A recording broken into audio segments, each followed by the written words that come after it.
This video is brought to you by New Type HQ because they sent me the kit. Thank God for Harry.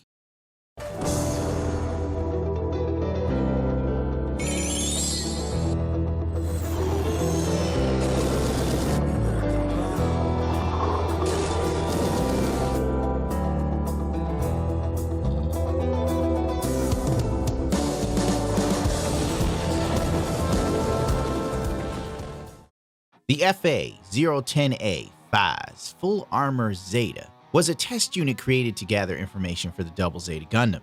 It had no transforming ability, the giant beam sabers didn't work, and overall was made to test the structural integrity of armor that was later to be used on the Double Zeta.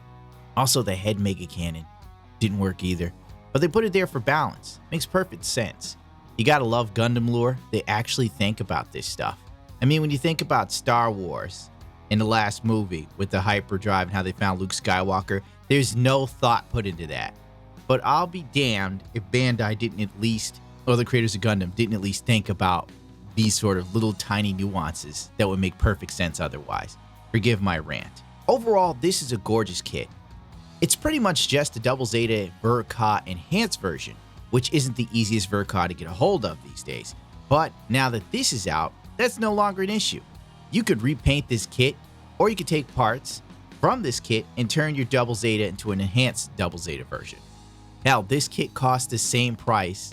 Actually, it's cheaper than an enhanced Double Zeta Ver.Ka from the aftermarket. Like, they're usually $150 and up. So, you know what? You get this kit plus some sweet armor and a mega beam cannon. You can't lose. I genuinely love this kit. The color palette is similar to that of the Sinanju Stein narrative version, which is my favorite version of the Sinanju. So I was glad to keep it in the original color scheme. I tested new ideas I had for making color gradients more subtle, and I think I succeeded when people assumed it wasn't even painted. I even painted the pilot figure Judo for the hell of it, even though I don't like Judo much. Honestly, this pilot figure lacks a lot of facial details, so I didn't even bother trying to give him eyes.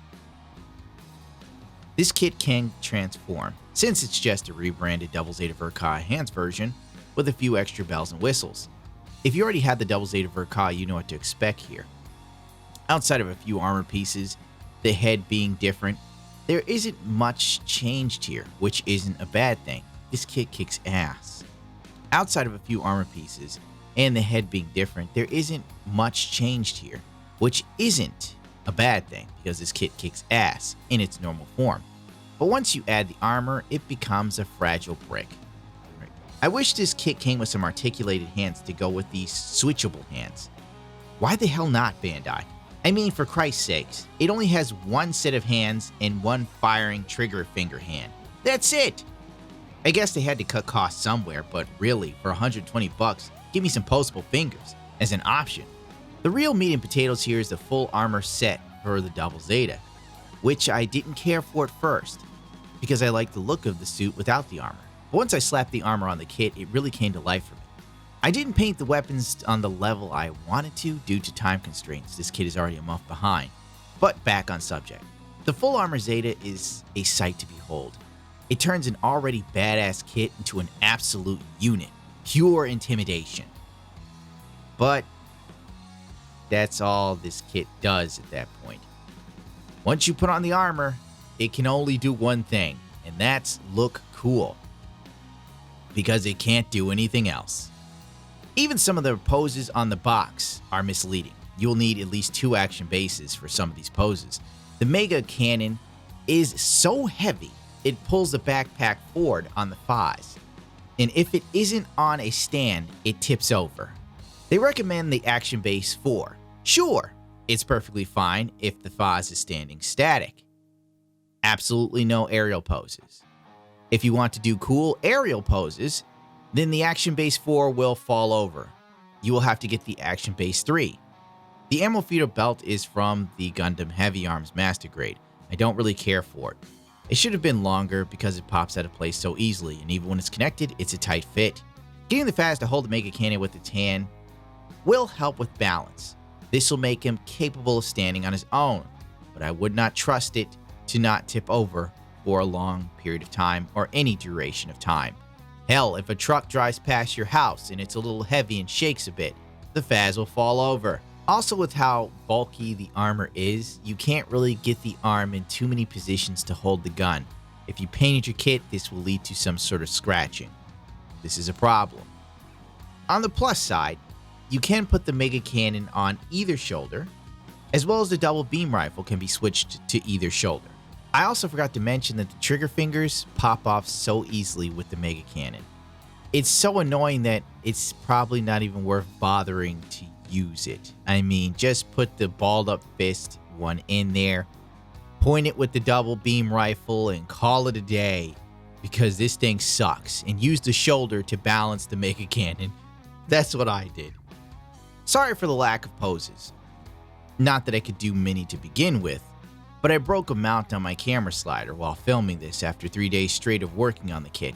So at that point, I ran out of energy to fiddle with this kit any further. This could affect future videos if I cannot get a replacement part from the company. As we all know, we have the whole pandemic thing going. My final thoughts on the Master Grade Fazz. It's a must-have kit, but with this caveat. Only if you absolutely love the design. If you have the cash flow for it, it's $120. It costs as much as some perfect grades. If you don't mind it being a brick, like if you don't mind putting it in one pose and leaving it lie, then this kit's for you. Anyone who likes to fiddle with their kits, mess around with them, do stop motion or any other stuff people are into outside of like pose it, put it in a glass case and admire it, this is probably not for you. I think it'll be a huge turnoff on many levels, financially, posability wise. Those are the two big ones, I'd guess. Painting this kit will be time consuming, but then again, my paint style makes every kit time consuming. So take that as a grain of salt. But if you are interested in this kit, feel free to use my links in the description at NewType HQ and save yourself 10% off your first order. Hell, you can even tell them I sent you. I don't know what that'll do for you. I don't really hold much weight these days. Fluffy, what are you doing? And if people want, I may do videos explaining my thought processes on kits I've painted in the past. It's not really going to be a tutorial video. It'll just be me explaining what I was thinking while adding certain color gradients and so on and so forth. So if you're interested in that, let me know. Might be something I'll do. And that ought to do it for me. I guess rate, comment, and subscribe. That's important. It really tickles the algorithm's belly like a small dog. What in the name of God is this small dog doing? Fluffy, what did you do to yourself? Good Lord, a dog is like a child. What the bloody hell is this? Oh yeah, people need to share these damn videos.